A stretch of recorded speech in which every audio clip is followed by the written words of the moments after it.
देश दुनिया की सारी बड़ी खबर के आगे सामने बताएंगे, जहां पर मॉनसून सत्र से पहले 2/3 बहुमत जुटाने को लेकर किए जा रहे दावों के बीच में बीजेपी के मंत्रियों के ही इस्तीफे आने शुरू हो गए हैं। दोस्तों, केंद्रीय मंत्री एक दे चुके हैं अपना बीते दिन इस्तीफा और दूसरे का इस्तीफा लाइन में लग चुका है। दोस्तों, बताएंगे कैसे बैक टू बैक इस्तीफे आने शुरू हो गए हैं और संगठन के अंदर महापरिवर्तन करने जा रही है कांग्रेस पार्टी। एक दो नहीं बल्कि 26 नए राष्ट्रीय सचिव बनाए जाएंगे और 4 बड़े महासचिवों की छुट्टी की हो रखी है तैयारी। दोस्तों, बताएंगे कौन कौन से नेता का लाइन लगने जा रहा है। इसी के साथ में छात्रों से संवाद को लेकर कांग्रेस पार्टी ने पूरा कार्यक्रम लॉन्च किया है। दोस्तों, बताएंगे 25 जून को कहां कौन कौन मैदान में उतरने जा रहा है और क्या ठाकरे एनडीए गठबंधन का हिस्सा बनने जा रहे हैं। दोस्तों, डिटेल में जानकारी अब तक पहुंचाएंगे, एक एक करके चलेंगे आज की सारी बड़ी खबरें। लेकिन उससे पहले अगर आप भी मानते हैं कि आने वाले मानसून सत्र तक बीजेपी 2/3 बहुमत जुटाना तो दूर की बात, केंद्रीय मंत्रियों के इस्तीफे रोक ले और मोहन यादव और धर्मेंद्र प्रधान का इस्तीफा रोककर दिखा दे तो बड़ी बात होगी। तो इस वीडियो को लाइक करके लाल बटन दबाकर चैनल को सब्सक्राइब करके बेल आइकन दबाकर कमेंट बॉक्स में अपनी राय जरूर लिखकर बताकर चलते हैं। सबसे पहले सबसे बड़ी ब्रेकिंग न्यूज अपडेट की तरफ दोस्तों, जहां पर जुलाई के अंत और अगस्त के पहले 2 सप्ताह के अंदर मानसून सत्र का आयोजन किया जाएगा। दोस्तों, मानसून सत्र के दौरान भारतीय जनता पार्टी परिसीमन बिल के साथ साथ महिला आरक्षण के जो तथाकथित बिल है उसको पास कराने की कोशिश करेगी। इस तरीके के दावे मीडिया में चल रहे हैं। दोस्तों, खासकर जो राजनीति के एक्सपर्ट है उनका मानना है कि ऐसा बीजेपी एक बार फिर से कर सकती है, क्योंकि पिछली बार परिसीमन कानून के कारण नरेंद्र मोदी और अमित शाह को जोड़ का झटका लगा था। दोस्तों, इसके बाद ये जैसे तैसे 360 का आंकड़ा जुटाने में लग गए हैं और अलग अलग पार्टियों में फूट डालने की कोशिश की जा रही है। दोस्तों, लेकिन मानसून सत्र नजदीक आता चला जा रहा है और जिस तरीके से भारतीय जनता पार्टी के अंदर उल्टा दाव पड़ गया है दोस्तों, यानी बीजेपी के केंद्रीय मंत्री ही इस्तीफा देने लगे हैं, तो इससे पता चल रहा है कि अभी बीजेपी अपना मानसून सत्र के दौरान केंद्रीय मंत्रियों का इस्तीफा रोक ले वही बड़ी बात होगी, क्योंकि धर्मेंद्र प्रधान से लगातार इस्तीफे की मांग की जा रही है। दोस्तों, और इसी बीच केंद्रीय मंत्री मोदी सरकार के मंत्री जॉर्ज कुरियन ने अपने केंद्रीय मंत्री के पोस्ट से इस्तीफा दे दिया है। दोस्तों, भारतीय जनता पार्टी के वरिष्ठ नेता जॉर्ज कुरियन ने मंगलवार को यानी बीते दिन अल्पसंख्यक मामलों और मत्स्य पालन राज्य मंत्री के पोस्ट से इस्तीफा दे दिया है। दोस्तों, और नरेंद्र मोदी सरकार के मंत्री के द्वारा दिए गए इस्तीफे को लेकर चर्चाएं काफी तेज है। दोस्तों, लेकिन अभी तो ये केवल एक इस्तीफा है, एक और इस्तीफा लाइन में लगा हुआ है और ये इस्तीफा है रवनीत सिंह बिट्टू का। दोस्तों, जो जल्द मंत्रिमंडल से इस्तीफा देंगे। दोस्तों, बीजेपी के नेता और वरिष्ठ मंत्री जॉर्ज कुरियन के इस्तीफे की जो वजह है कि उनको राज्यसभा का मेंबर नहीं बनाया गया और वो मंत्री के तौर पर काम कर रहे थे, तो 6 महीने के अंदर उनको राज्यसभा या लोकसभा का मेंबर बनना था, तो ये संभव नहीं था, तो इसीलिए उनसे इस्तीफा दिलवाया गया। दोस्तों, ऐसे ही रवनीत सिंह बिट्टू से भी इस्तीफा दिलवाया जाएगा, क्योंकि रवनीत सिंह बिट्टू को भी राज्यसभा नहीं भेजा गया है और ऐसे में मानसून सत्र से पहले रवनीत सिंह बिट्टू दूसरे नेता होंगे जिन्होंने अपने पोस्ट से यानी मंत्री के पोस्ट से इस्तीफा दिया हुआ होगा। दोस्तों, ऐसे में 2-4 दिन में रवनीत सिंह बिट्टू के इस्तीफे की खबर आ जाएगी और इसके बाद शिक्षा मंत्री धर्मेंद्र प्रधान का इस्तीफा भी लाइन में लगा हुआ है। दोस्तों, शिक्षा मंत्री के इस्तीफे को लेकर कांग्रेस पार्टी अपने आंदोलन को तीखा मोड़ देने जा रही है। दोस्तों, 25 तारीख यानी कल कांग्रेस पार्टी के द्वारा छात्रों की गूंज का नाम का कार्यक्रम पूरे देश भर के अंदर किया जा रहा है, जहां पर बीजेपी आरएसएस और उसके निजीकरण से लेकर केंद्रीयकरण और संघीफिकेशन को लेकर विरोध जताया जा रहा है। भारतीय युवाओं के साथ चल रहे मजाक को लेकर पेपर लीक भी इसमें एक बड़ा मुद्दा है और धर्मेंद्र प्रधान का इस्तीफा भी इसमें एक बड़ा मुद्दा है। दोस्तों, जहां पर कांग्रेस पार्टी के 1-2 नहीं बल्कि कई दर्जन नेता मैदान में उतरने जा रहे हैं। अहमदाबाद के अंदर सतेज पाटिल के नेतृत्व में जोरदार तरीके का आंदोलन होगा। दोस्तों, और प्रेस कॉन्फ्रेंस के माध्यम से सवाल खड़े किए जाएंगे। बेंगलुरु के अंदर वर्षा गायकवाड़ सांसद मौजूद रहेंगी। भोपाल से इमरान मसूद सवाल खड़ा करते हुए नजर आएंगे और भुवनेश्वर में पवन खेड़ा मौजूद रहेंगे। दोस्तों, बिलासपुर के अंदर जयवर्धन सिंह सवाल उठाते हुए नजर आएंगे, प्रेस कॉन्फ्रेंस करते हुए नजर आएंगे और चंडीगढ़ के अंदर राजीव शुक्ला नेतृत्व संभालेंगे। दोस्तों, चेन्नई में प्रियांक खड़गे प्रेस कॉन्फ्रेंस करेंगे। देहरादून के अंदर रंजीत रंजन को प्रेस कॉन्फ्रेंस करने के लिए भेजा जा रहा है। दिल्ली में गौरव गोगोई प्रेस कॉन्फ्रेंस करेंगे और गुवाहाटी के अंदर शिल्पी नेहा टिकरी मैदान में उतरेंगी। ग्वालियर में पप्पू यादव, हैदराबाद में विक्रांत भूरिया और इंदौर के अंदर अभिषेक दत्त सवाल उठाते हुए नजर आएंगे। दोस्तों, जयपुर के अंदर अशोक तंवर और कोलकाता में सुप्रिया श्रीनेट के साथ साथ कोटा में जिग्नेश मेवाड़ी और नागपुर के अंदर जीतू पटवारी मौजूद रहेंगे। पटना के अंदर अनुपम मौजूद रहेंगे। पुणे के अंदर कन्हैया कुमार सवाल खड़े करते हुए नजर आएंगे। दोस्तों, पूर्णिया में नदीम जावेद और रांची में इमरान प्रतापगढ़ी के साथ साथ रोहतक के अंदर कुलदीप इंदौरा और शिकार के अंदर श्रीनिवास बीवी भी सवाल उठाते हुए नजर आएंगे। दोस्तों, और श्रीनगर में उदय भानुचिव और तिरुवनंतपुरम के अंदर कनन गोपीनाथन कांग्रेस पार्टी की ओर से मोर्चा संभालेंगे और विजयवाड़ा के अंदर रागिनी नायक, इलाहाबाद के अंदर उमंग सिंघार के साथ साथ मेरठ में राहुल कसाना कांग्रेस पार्टी की तरफ से सवाल खड़ा करते हुए नजर आएंगे। दोस्तों, तो पूरी तरीके से भारतीय जनता पार्टी को चौतरफा घेरने और तीसरे मंत्री के इस्तीफे का पूरा इंतजाम कर लिया गया है। इसके बाद कांग्रेस पार्टी अपने संगठन के अंदर अमूलचूल परिवर्तन करने जा रही है। दोस्तों, जो बड़ी अपडेट है वो ये की कांग्रेस पार्टी के संगठन में बड़े फेरबदल की खबर सामने आ रही है। कई राज्यों के अंदर प्रदेश के अध्यक्ष और एआईसीसी के अंदर बड़े बदलाव की आहट चल रही है। दोस्तों मीडिया रिपोर्ट में बताया गया है कि एक दो नहीं बल्कि कांग्रेस पार्टी के 4 महासचिवों की छुट्टी हो सकती है। इसके अलावा 3 राज्यों में से 4 राज्यों के प्रदेश अध्यक्ष भी बदले जाएंगे और 6 से लेकर 7 राज्यों के अंदर प्रदेश के प्रभारी हटाए जाएंगे और करीब 26 राष्ट्रीय सचिवों की छुट्टी की जाएगी और 62 राष्ट्रीय सचिव अभी कांग्रेस पार्टी के हैं, जिसमें से 26 को टाटा अलविदा बाय बाय बोला जाएगा। सूत्रों के मुताबिक हरियाणा के प्रभारी बीके हरिप्रसाद, महाराष्ट्र के प्रभारी रमेश चेन्नीथला और छत्तीसगढ़ के प्रभारी सचिन पायलट के साथ साथ तमिलनाडु के प्रभारी गिरीश चोनकर को हटाया जाएगा। राजस्थान के प्रभारी सुखजिंदर सिंह रंधावा पंजाब में सक्रिय होंगे तो पंजाब के प्रभारी के पोस्ट से भी इनको हटाया जाएगा दोस्तों। और बीके हरिप्रसाद कर्नाटका में कांग्रेस पार्टी के अध्यक्ष बन चुके हैं तो इनको भी पोस्ट से हटाया जाएगा। हरियाणा के प्रभारी के तौर पर काम कर रहे हैं दोस्तों, इनकी जगह नए चेहरे को प्रभारी और महासचिव नियुक्त किया जाएगा। केरल में कांग्रेस सरकार में आने के बाद रमेश चेन्नीथला मंत्री बन गए हैं तो उनकी जगह महाराष्ट्र में नया प्रभारी बनाया जाएगा। केरल के प्रदेश अध्यक्ष सन्नी जोसेफ भी मंत्री बन गए हैं तो ऐसे में संगठन से भी उनकी विदाई होने वाली है और सरकार का हिस्सा बन गए हैं तो अब पार्टी संगठन के अंदर नए नेताओं को लेकर आने वाली है दोस्तों। तमिलनाडु का प्रभार संभाल रहे गिरीश गोवा के प्रदेश अध्यक्ष बनाए गए हैं, इसीलिए उनकी जगह पर किसी और को नियुक्त किया जाएगा। तो कांग्रेस पार्टी अपने संगठन में कोई छोटे मोटे नहीं बल्कि अमूलचूल परिवर्तन करने जा रही है दोस्तों। ये परिवर्तन इस बात के संकेत दे रहा है कि पार्टी आने वाले दिनों के अंदर अपनी राजनीति को लेकर पूरी तरीके से सीरियस होकर काम कर रही है दोस्तों। आप लोग अपनी राय जरूर लेकर बताएगा, ज्यादा से ज्यादा वीडियो को शेयर कीजिएगा। कांग्रेस पार्टी के संगठन में इस तरीके के परिवर्तन को लेकर दोस्तों, क्या उद्धव ठाकरे जाएंगे एनडीए गठबंधन के अंदर? एक बड़ा दावा सामने आया, जो बड़ी अपडेट है वो ये की केंद्रीय मंत्री रामदास अठावले ने कहा कि एक दिन उद्धव ठाकरे को भी एनडीए गठबंधन में शामिल होना पड़ेगा। केंद्रीय सामाजिक न्याय और अधिकारिता राज्य मंत्री रामदास अठावले ने मंगलवार को दावा किया कि एक दिन ऐसा आएगा जब महाराष्ट्र के पूर्व मुख्यमंत्री उद्धव ठाकरे भारतीय जनता पार्टी की अगुवाई वाले एनडीए गठबंधन में शामिल हो जाएंगे। उन्होंने शिवसेना यूबीटी के 6 सांसदों के पाला बदलने और शिंदे गुट में आने को लेकर यह दावा किया गया है। रामदास अठावले ने इंदौर में संवाददाताओं से कहा कि शिवसेना यूबीटी के जितने भी सांसद पलटी मारे, कुछ दिनों के अंदर उद्धव ठाकरे भी एनडीए गठबंधन में आ जाएंगे दोस्तों। हालांकि इसके पीछे उनका तर्क उतना मजबूत नहीं है जिस हिसाब से वो दावा कर रहे हैं, क्योंकि एनडीए गठबंधन में वो खुद भी शामिल हुए हैं, लेकिन आज राज्यसभा का एक सांसद और केंद्र का एक मंत्री बनाकर छोड़ दिया गया है दोस्तों। ना तो ये अपनी पार्टी का विस्तार कर पाते हैं, ना ये सांसदी का चुनाव अपनी पार्टी को लड़वा पाते हैं और ना ही विधायकी के चुनाव में 1-2 सीटों से ज्यादा लड़ पाते हैं। तो इनकी पार्टी का कुछ अता पता नहीं है दोस्तों, यानी अपनी पार्टी से समझौता करके मंत्री के पोस्ट पर बने हुए हैं और यही वो चाहते हैं कि शिवसेना यूबीटी भी करे। अगर आप भी मानते हैं कि उद्धव ठाकरे की लड़ाई बीजेपी और खासकर एकनाथ शिंदे के खिलाफ है और एकनाथ शिंदे के साथ उद्धव ठाकरे नजर नहीं आने वाले, लेकिन केंद्रीय मंत्री इसी तरीके से दिन में सपने देखते रहे। साथ साथ दोस्तों,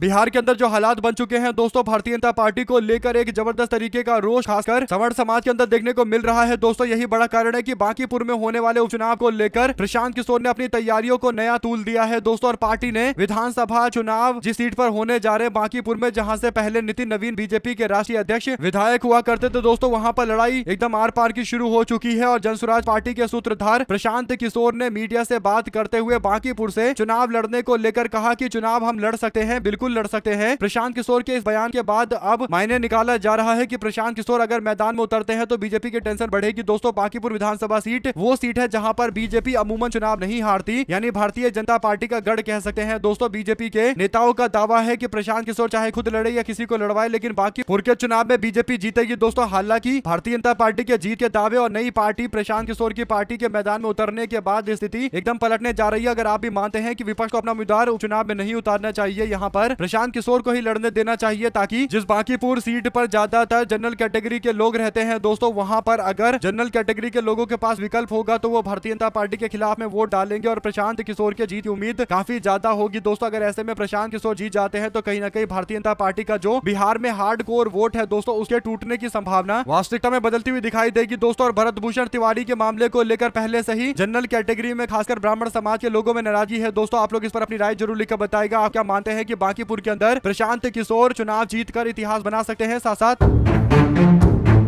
अचानक से भारतीय जनता पार्टी के एक और मुख्यमंत्री को लेकर लगातार रिपोर्ट पर रिपोर्ट छप रही है दोस्तों, यानी बीजेपी के मुख्यमंत्री जिनको लेकर दावा किया जा रहा था कि भारतीय जनता पार्टी के भविष्य की राजनीति के लिए इनको आगे किया गया है, यानी उत्तर प्रदेश और बिहार के अंदर यादव समुदाय के वोट लेने के लिए बीजेपी ने एक नेता को आगे किया मध्य प्रदेश के अंदर, और वो मोहन यादव है दोस्तों। लेकिन बीते दिन मोहन यादव को लेकर एक रिपोर्ट छापी जाती है और जगह जगह पर एक ही तरीके की रिपोर्ट दिखाई दे रही है। इसके बाद लग रहा है कि कहीं ना कहीं ये एक प्रयोग के तहत मोहन यादव को लेकर बड़ा एक्सपोज किया गया है, यानी मोहन यादव की संपत्ति का पूरे देश भर के अंदर बड़ा खुलासा हुआ है दोस्तों, जिसमें पता चलता है कि उनके मुख्यमंत्री बनने के बाद ताबड़तोड़ परिवार के लोगों ने जमीनें खरीदी है, कई एकड़ जमीन खरीदी है दोस्तों। टोटल मिलाकर 350 के आसपास एकड़ जमीन पूरे परिवार ने इकट्ठा की है और इसमें ज्यादातर जो जमीन है वो 2023 में मोहन यादव के राज्य का मुख्यमंत्री बनने के बाद है दोस्तों, जिसके बाद कई सारे सवाल गहराते हैं और नरेंद्र मोदी और अमित शाह की तैयारी यहाँ पर फेल होती हुई नजर आ रही है। जिस मोहन यादव को आगे करके बीजेपी उत्तर प्रदेश और बिहार के यादव समाज को रिझाने की कोशिश कर रही थी दोस्तों, वो बुरी तरीके से फंस गए हैं, बल्कि बीजेपी के पार्टी के अंदरूनी पॉलिटिक्स के कारण ही फंस चुके हैं दोस्तों। और ना तो ये उधर जा पा रहे ना इधर जा पा रहे हैं, क्योंकि जमीन से जुड़े मामले को लेकर फंस गए हैं दोस्तों। और कई सारी रिपोर्टों में दावा किया जा रहा है कि बीजेपी के अंदर से ही अंदरूनी भीतरघात करते हुए मोहन यादव के खिलाफ साजिश करते हुए सोशल मीडिया से लेकर हर जगह पर खबर छपाई गई है, जिसमें जमीन से जुड़े मामले को लेकर अनियमितता सबके सामने रखी गई है दोस्तों। ऐसे में एक बड़े उद्योगपति अपना बता निकाल रहे हैं मोहन यादव से, इस तरीके के दावे चल रहे हैं। लेकिन इन सारे दावों के बीच में दोस्तों आम जनता के संसाधनों पर कब्जा करने का ये बड़ा मामला है, जिस पर मोहन यादव के खिलाफ कार्रवाई करना पड़ेगा। बीजेपी को अगर कार्रवाई नहीं करेगी तो मोदी और अमित शाह दोनों एक्सपोज होंगे दोस्तों। अगर ये कार्रवाई करेंगे तो भारतीय जनता पार्टी का ओबीसी कार्ड पूरी तरीके से छिन्न भिन्न होता हुआ दिखाई देगा और अपने आप को चाणक्य बताने वाले अमित शाह के द्वारा मोहन यादव को मुख्यमंत्री बनाना सबसे बड़ा विनाशकारी फैसला माना जाएगा दोस्तों। आप लोग अपनी राय जरूर लिखकर बताएगा। साथ साथ चलते हैं एक और बड़ी अपडेट की तरफ, जहां पर गुजरात के अंदर एक उभरते हुए चेहरे और डेडियापाड़ा से आम आदमी पार्टी के विधायक चेतर वसावा की मुश्किलें और ज्यादा बढ़ गई है दोस्तों। वन कर्मी से मारपीट के मामले में आम आदमी पार्टी के विधायक चेतर वसावा और उनकी पत्नी समेत 9 लोगों को दोषी पाया गया है दोस्तों। कोर्ट के इस फैसले के बाद चेतर वसावा की विधायकी भी अब जाने के खतरे में आ गई है। आम आदमी पार्टी के नेता अरविंद केजरीवाल ने इसे बीजेपी सरकार की एक बड़ी साजिश बताई है दोस्तों, और ये मामला काफी गंभीर देखने को मिला था। आप लोग इस पूरे मामले पर अपनी राय जरूर लिखकर बताएगा। साथ साथ चलते हैं एक और बड़ी अपडेट दोस्तों, जहां पर कांग्रेस पार्टी जम्मू कश्मीर के अंदर आपस के विवाद को रोकने के लिए पार्टी की तरफ से एक कमेटी गठन करके नेताओं को भेजा गया है दोस्तों। आपको बता दें कि जम्मू कश्मीर के अंदर आंतरिक संगठन के टकराव और कलह के बीच में कांग्रेस अध्यक्ष मल्लिकार्जुन खड़गे ने जांच के लिए 3 सदस्यीय टीम बनाई है दोस्तों। कमेटी जम्मू कश्मीर का दौरा करेगी और बाद में कांग्रेस पार्टी के आला कमान को पूरी रिपोर्ट देगी पार्टी संगठन के बारे में। बता दें कि पार्टी विरोधी गतिविधि की रिपोर्ट की जांच करने के लिए कमेटी को अहम जिम्मेदारी दी गई है। मीडिया रिपोर्ट के अनुसार कांग्रेस पार्टी ने 2 वरिष्ठ नेताओं को इसकी जानकारी दी है और उनको कमेटी में जांच रिपोर्ट इकट्ठा करने के लिए भेजा जाएगा दोस्तों। 11 जून को बनी कमेटी और वेणुगोपाल ने कहा कि कांग्रेस अध्यक्ष मल्लिकार्जुन खड़गे ने अनुशासनहीनता और पार्टी विरोधी गतिविधि की जांच के लिए अपनी टीम का गठन किया है। गौरतलब है कि पूर्व मुख्यमंत्री ताराचंद और पूर्व जेकेपीसीसी के प्रमुख विकार रसूल वानी के नेतृत्व वाला विद्रोही गुट जेपीसीसी अध्यक्ष तारिक हमीद कर्रा पर निशाना साध रहा है। पार्टी के प्रदेश अध्यक्ष तारिक हमीद कर्रा पर अलगाववादी एजेंडे अपनाने और भ्रष्टाचार का आरोप लगाया जा रहा है। केंद्रीय आलाकमान ने इस पूरे मामले को लेकर आगे कार्रवाई करने का फैसला लिया है दोस्तों। अगर आप भी मानते हैं एकदम सही है, अनुशासनहीनता के खिलाफ तो जोरदार तरीके की कार्रवाई की जानी चाहिए। साथ ही साथ केंद्र सरकार और लद्दाख के स्थानीय संगठनों के बीच में गतिरोध गहराता गया है दोस्तों, और केंद्र सरकार ने केंद्र शासित प्रदेश लद्दाख के अपने दोनों प्रमुख क्षेत्रों का प्रतिनिधित्व करने वाले शक्तिशाली सामाजिक राजनीतिक संगठन लेह एपेक्स बॉडी और करगिल डेमोक्रेटिक अलायंस के आह्वान पर मंगलवार को पूरे लद्दाख के अंदर बंद देखा गया दोस्तों। इस संयुक्त बंद की घोषणा पिछले शनिवार को दोनों संगठनों ने की थी दोस्तों। दरअसल 22 मई को लद्दाख के अंदर प्रतिनिधियों और केंद्रीय गृह मंत्रालय के अधिकारियों के बीच में एक अहम बैठक हुई थी। इसके बाद गृह मंत्रालय के द्वारा बैठक की कार्रवाई का विवरण तैयार करते हुए हस्ताक्षर के लिए भेजा गया दोस्तों। लेह एपेक्स बॉडी के सह अध्यक्ष चेरिंग तोर जय और कई सारे लोगों ने बताया कि आधिकारिक दस्तावेज में उप समिति और गृह मंत्रालय के बीच हुई वास्तविक चर्चा का कोई जिक्र नहीं है। ये जो हेरफेर किया गया है, ये हेरफेर जानबूझकर किया गया है ताकि एपेक्स बॉडी के साथ जो बातचीत चल रही है उसको दबाया जाए। कुल मिलाकर अधिकारियों पर गलत तरीके से रिपोर्ट छापने का दावा किया जा रहा है दोस्तों। अधिकारियों पर दबाव बनाया गया है कि वो सही रिपोर्ट के साथ मैदान में कूदे। बीते दिन लेह और करगिल दोनों जगह पर कारोबार ठप रहा है। इससे पता चलता है दोस्तों कि लेह और करगिल की जो लोकल बॉडी है उनके कहने पर व्यवसायिक रूप से कहीं ना कहीं क्षेत्रों के अंदर भारी असर देखने को मिलता है दोस्तों। आप लोग अपनी राय जरूर लिखकर बताएगा। साथ ही साथ मध्य प्रदेश के मुख्यमंत्री मोहन यादव और उनके परिजनों के लैंड डील को लेकर खड़े हो रहे विवाद पर अखिलेश यादव ने प्रतिक्रिया दी है दोस्तों। अखिलेश यादव ने कहा कि मोहन यादव को बदनाम करने के लिए बीजेपी ये साजिश रच रही है। अगर मोहन यादव पर यह आरोप है कि उनके परिवार ने जमीन कब्जाई है तो फिर योगी आदित्यनाथ ने उत्तर प्रदेश के अंदर 300 से लेकर 600 एकड़ जमीन कब्जाई है। इस पर कोई बात क्यों नहीं करता? वे पहले रियल एस्टेट का काम करते थे, यानी मोहन यादव परिवार रियल एस्टेट से जुड़ा हुआ था। क्या बीजेपी इस बात को नहीं जानती है? यानी मोहन यादव को लेकर दोस्तों जिस तरीके से सिलसिलेवार खुलासे हो रहे रहे हैं। ऐसा लग रहा है कि ये खुलासे किसी एक व्यक्ति के कहने पर हो रहे हैं दोस्तों, और कहीं ना कहीं अखिलेश यादव इस बात को भांप गए हैं दोस्तों, और उन्होंने एक तरीके से बीजेपी पर दबाव बनाने के लिए ये बयान जारी किया है दोस्तों। अगर आप भी मानते हैं कि उत्तर प्रदेश के अंदर यादव समाज के लोगों के लिए मैसेज है कि अगर भारतीय जनता पार्टी किसी यादव समाज के व्यक्ति को आगे करती है तो उसी पर आरोप लगाने से पीछे नहीं हटती। यानी सोचिए, मोहन यादव पर ये आरोप मढ़े जा रहे हैं दोस्तों कि योगी आदित्यनाथ को लेकर अखिलेश यादव का जो दावा है उस पर कोई जांच बीजेपी का कोई नेता करने को तैयार नहीं है। अगर मोहन यादव के खिलाफ कार्रवाई होनी चाहिए तो योगी आदित्यनाथ के खिलाफ कार्रवाई क्यों नहीं होनी चाहिए? इसका जवाब भाजपाइयों को देना चाहिए दोस्तों, तर्क देना चाहिए। साथ ही साथ आम आदमी पार्टी पंजाब के अंदर बुरी तरीके से फंसी हुई दिखाई दे रही है दोस्तों। कांग्रेस पार्टी समेत विपक्षी पार्टियों ने आम आदमी पार्टी पर निशाना साधा है। कांग्रेस ने कहा कि भगवंत मान ने हद पार कर दी है। श्री अकाल तख्त साहिब के फैसले को गलत बताने के लिए फर्जी फोरेंसिक रिपोर्ट बनवा रहे हैं ये लोग। भगवंत मान ने अपने 2 पुलिस अधिकारियों को एक फोरेंसिक एक्सपर्ट के पास भेजा। इन अधिकारियों ने फोरेंसिक एक्सपर्ट पर दबाव बनाया कि वो एक फर्जी रिपोर्ट बनाए जिसमें भगवंत मान के वीडियो को AI वीडियो बताए, और भगवंत मान ने ये साजिश इसलिए रची है ताकि श्री अकाल तख्त साहिब के फैसले को गलत बताकर राजनीतिक लाभ उठाया जा सके। ये बेहद ही गिरी हुई हरकत है जिसे सिखों की भावनाओं में ठेस पहुंची है, उनकी भावनाएं आहत हुई है, और आप खुद को ऊंचा दिखाने के लिए श्री अकाल तख्त साहिब के खिलाफ साजिशें रचने लगे हैं, अनादर करने लगे हैं। पंजाब की जनता आपको कभी माफ नहीं करेगी। कांग्रेस ने आगे लिखा कि भगवंत मान जी, आपने पंजाब के मुख्यमंत्री के पोस्ट पर बने रहने के लिए नैतिकता पूरी तरीके से खो दिया है। यानी नैतिक आधार तो आपका एकदम समाप्त हो गया है। आप किस मुंह से यहाँ पर जाएंगे वोट की अपील करने के लिए? ये देखने वाली बात रहेगी। ऐसे में दोस्तों आप लोग अपनी राय जरूर लिखकर बताएगा। चलते हैं एक और बड़ी खबर की तरफ, जहां पर देश के 3 बड़े राज्यों में से एक राज्य पश्चिम बंगाल है दोस्तों। पश्चिम बंगाल में ममता बनर्जी की तृणमूल कांग्रेस में उठापटक चल रही है। महाराष्ट्र में शिवसेना UBT के बीच में उठापटक चल रही है दोस्तों। तो दूसरी तरफ दिल्ली और पंजाब के अंदर आम आदमी पार्टी के 7 सांसद बीजेपी में चले गए। ऐसे में जो बड़ी अपडेट है वो ये कि दल बदल कानून को लेकर अब सवाल और ज्यादा गहरा गए हैं दोस्तों। जिन दल बदल कानून को लेकर चर्चा है उसमें सबसे ज्यादा इस बात को लेकर चर्चा है कि विधायक अगर एक जगह से जगह पलटी मारता है तो वो फिर विधायक कैसे रहता है, मंत्री के पोस्ट पर कैसे नियुक्त कर दिया जाता है, क्या उसके लिए कोई नियम लागू नहीं होता? एक तरीके से भारतीय जनता पार्टी या सरकार का हिस्सा बनने वाले व्यक्तियों के खिलाफ कोई कार्रवाई नहीं और उसको मंत्री का पोस्ट भी दे दिया जाता है दोस्तों। यानी देश के अंदर जो दल बदल कानून है, ऐसा लग रहा है कि ये दल बदल रोकने के लिए नहीं बल्कि दल बदल को बढ़ावा देने के लिए बनाया गया है, या फिर यूं कहिए कि अमित शाह के आने के बाद से इस कानून का इतना दुरुपयोग किया गया है, इतना दुरुपयोग किया गया है दोस्तों, इसकी कोई लिमिट नहीं है। और ये कानून जो विधायकों को रोकती थी कि वो पार्टियां ना बदले, अब ये कानून पूरी तरीके से एकदम कोर्ट के सामने कंफ्यूजन वाली स्थिति में रख दिया गया है दोस्तों, जिस कारण से पूरा फायदा भारतीय जनता पार्टी ले रही है और देश के इस कानून का पूरी तरीके से जो पहले लाया गया मानसिकता था उसके खिलाफ ये काम किया गया है। साथ ही साथ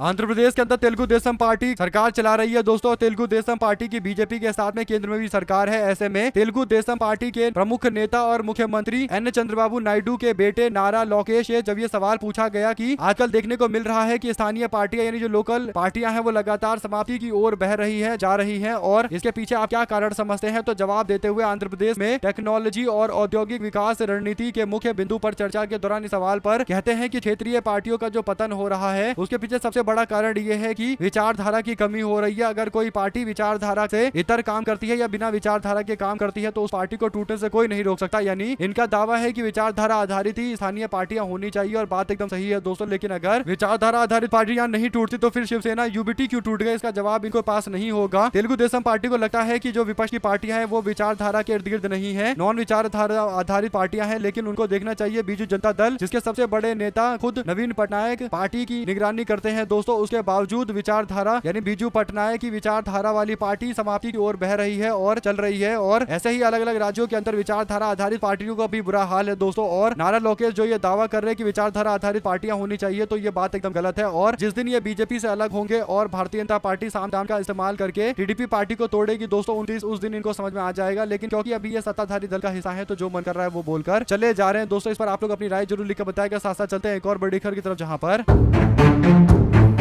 शिवसेना का नया चेहरा मैदान में उतरा है दोस्तों। सैयद खान गब्बर बने हैं पार्टी के पहले मुस्लिम MLC। सोमवार को विधान परिषद के चुनाव के नतीजे घोषित किए गए। महाराष्ट्र में 17 में से 16 सीटें NDA गठबंधन जीत गया दोस्तों। ऐसे में 6 सीटें तो निर्विरोध जीते। अब एक जो बड़ी अपडेट है वो ये कि सैयद खान, जिन्हें राजनीतिक हलकों और उनके गृहनगर पथरी में गब्बर के नाम से जाना जाता है, वह एकनाथ शिंदे के नेतृत्व वाली शिवसेना के पहले मुस्लिम MLC बने हैं दोस्तों। और सईद ने परभनी और हिंगोली स्थानीय प्राधिकरण निर्वाचन क्षेत्र से जीत हासिल की है। 46 वर्षीय सईद खान महाराष्ट्र के परभनी जिले के पथरी से आते हैं और पठान समुदाय से ताल्लुक रखते हैं। खान ने ठेकेदार के रूप में अपना करियर शुरू किया था और धीरे धीरे स्थानीय नेताओं के संपर्क में आते हुए इनको उपनाम गब्बर भी मिला है और इतने प्रचलित है कि क्षेत्र के कई लोग उन्हें असली नाम से ज्यादा उनके फेमस नाम गब्बर से जानते हैं। ऐसे में सईद शिवसेना के पूर्व सांसद भावना गावली के करीबी माने जाते हैं। दोस्तों इसी के साथ में तुम्हें बर्बाद कर देंगे, रोड पर भीख मांगने को मजबूर कर देंगे। रोशन आनंद ने बताया कि पुलिस अधिकारी उनको बिहार के अंदर धमकियां दे रहे हैं। दोस्तों यानी पुलिस पर जो आरोप बिहार के अंदर भरत भूषण तिवारी को लेकर लग रहे हैं, उसी तरीके से एक जाने माने शिक्षक को प्रताड़ित करने का आरोप लग रहा है। दोस्तों उन्होंने बताया कि उन्हें फोन कर करके धमकी दी जा रही है कि बर्बाद कर देंगे। अगर आप भी मानते हैं दोस्तों कि इनको न्याय मिलना चाहिए इनके भाई के मौत के मामले को लेकर और खान सर पर इस पूरे मामले को लेकर अलग अलग तरीके के दावे चल रहे हैं दोस्तों, लेकिन हकीकत यह है कि जांच पड़ताल जब सही से की जाएगी तभी पता चलेगा कि आखिर मामला क्या था। ऐसे में अलग अलग लोगों के अलग अलग तरीके के दावे हैं। दोस्तों आप लोग अपनी राय जरूर लिखकर बताएगा। साथ साथ जनता दल यूनाइटेड और बीजेपी के लोग ही आपस में भिड़ रहे हैं दोस्तों, और भरत भूषण तिवारी के एनकाउंटर के मामले को लेकर जेडीयू ने पुरजोर तरीके से विरोध किया है, लेकिन बीजेपी के लोग मामले को गोल गोल घुमाने की कोशिश कर रहे हैं। साथ ही साथ